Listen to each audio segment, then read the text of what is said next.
guys, welcome back to the channel. Today we're talking all things drop bags. If you've run a race of 50 kilometers or more, you've probably seen that the race offers a drop bag option. Drop bags are great for anyone running the race who doesn't have support crew who are available to follow them around all day. Whether that be because they're working, or they just don't have family around, or maybe there's childcare and parenting duties that mean that you simply can't follow somebody around all day. Or maybe the race offers a drop bag option because they're actually trying to discourage your crew from attending certain drop point locations. There are lots of different options to use as your drop bags. Race will be really specific as to the size and shape that they want your bags to be. Here in Australia, they actively discourage boxes, whether that be plastic tubs or cardboard boxes or anything like that. They usually want a bag that's about this big that can be easily identified and easily labelled. So there's heaps of options that you can use. Some of the ones that I've used in the past, we've got these Kmart drawstring sort of book bag type options. They're really cheap. They're just available at Kmart in the kids school book section. So they've got the drawstring, they've usually got a hook, and it's really easy to, you can actually see some of the labels here. It's really easy to add labels onto them. So they're a really good option. You can also use masking tape to put all the information on the front of your bag and make it easily labeled. My tips with drop bags is to always make sure that they're easily identifiable, especially towards the end of a race. The last thing you want is to not be able to find your bags because there's so many other bags.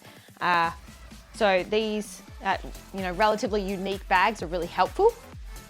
The only thing with drawstring bags that I've found is if you tie them up, which you want to do, you don't want your stuff to go everywhere, but if you tie them up towards the end of the race, if you're cold, or you've got wet fingers or anything like that, they can be really hard to open, so just keep that in mind.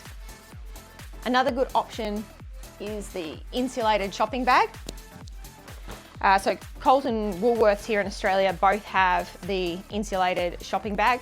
You can also get them on Amazon and a few other places.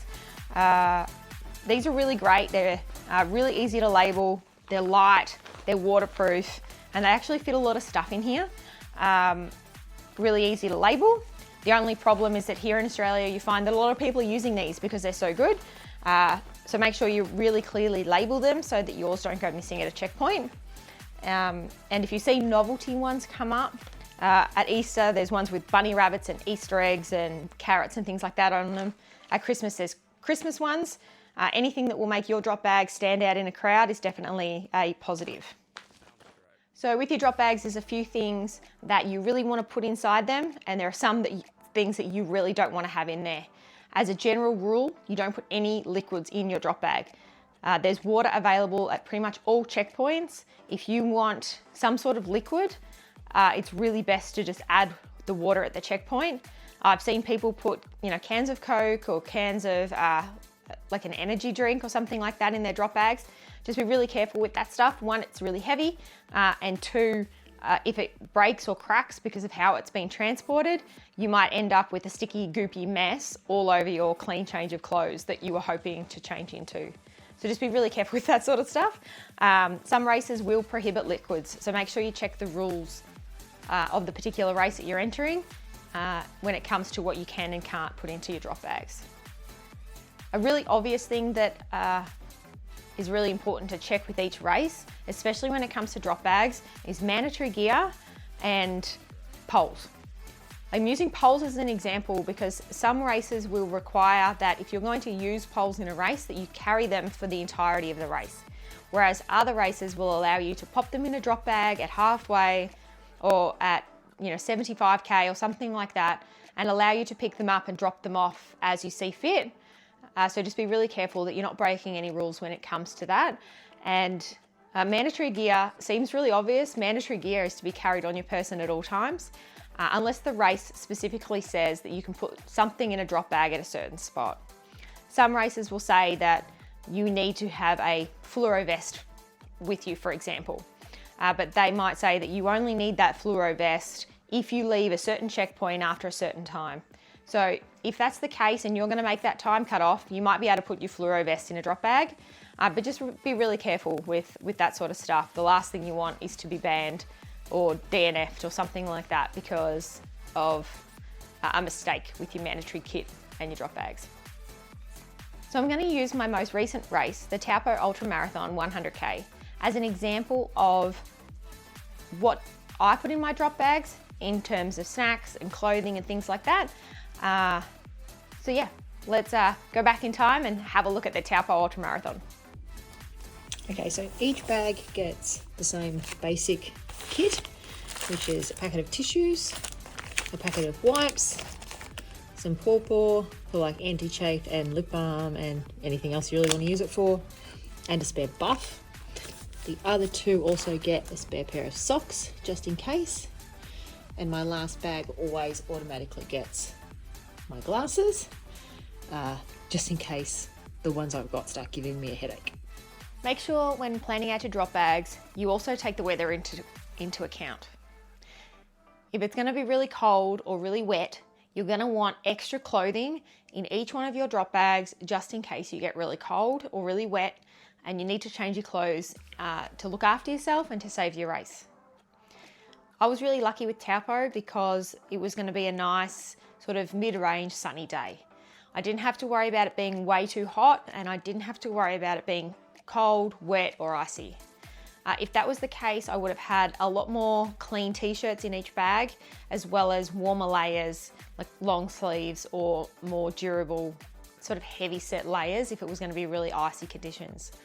Additional buffs are also really helpful to put in drop bags for this sort of thing.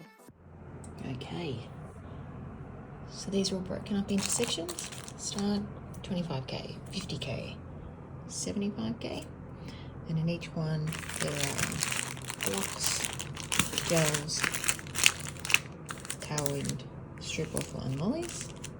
Not necessarily going to eat these each time, but I'll be taking each bag at the swap over and filling up my bottles with tailwind at each checkpoint as well. These are going to go in the bags. So inside each bag is pretty much some blocks, a couple of gels, some lollies in case I get sick of the blocks, and there'll be a sachet of tailwind as well. So I aim to have one of these every 15 minutes, one of these every hour, and see how we go. If you're the sort of person who has foot problems, then make sure you put your feet care kit in each one of your bags. So whether that's a blister pack, band-aids, wipes, change of socks, maybe clean dry shoes, whatever it is that floats your boat, have those in the different drop bags for you just in case you start having foot problems.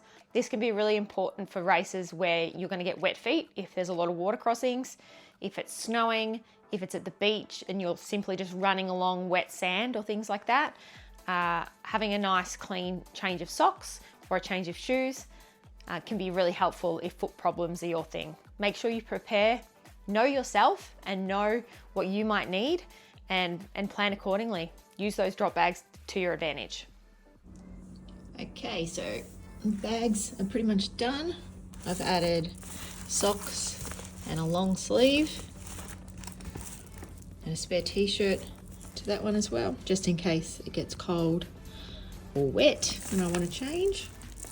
These are just supermarket bags, waterproof, just from Coles. So if they're sitting on the floor at a checkpoint, at least they're not going to get wet.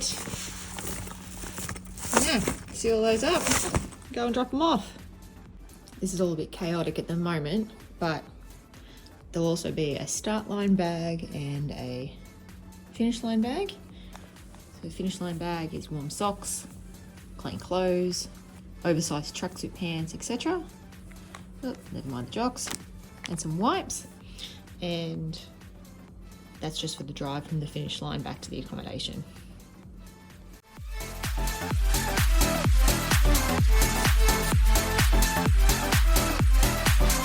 You won't have cold bags. Yes, and you can get all different ones.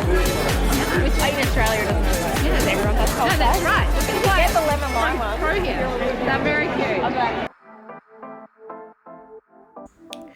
During the race, I throw all my rubbish back into my drop bag so I know exactly what I've eaten. I also throw all the dirty stuff, including my poor tailwind soaked GoPro. Well, I hope this look inside my drop bags and into the planning of a race helps you out with yours. Just remember to plan according to you and to your specific race, and when in doubt, just add more snacks.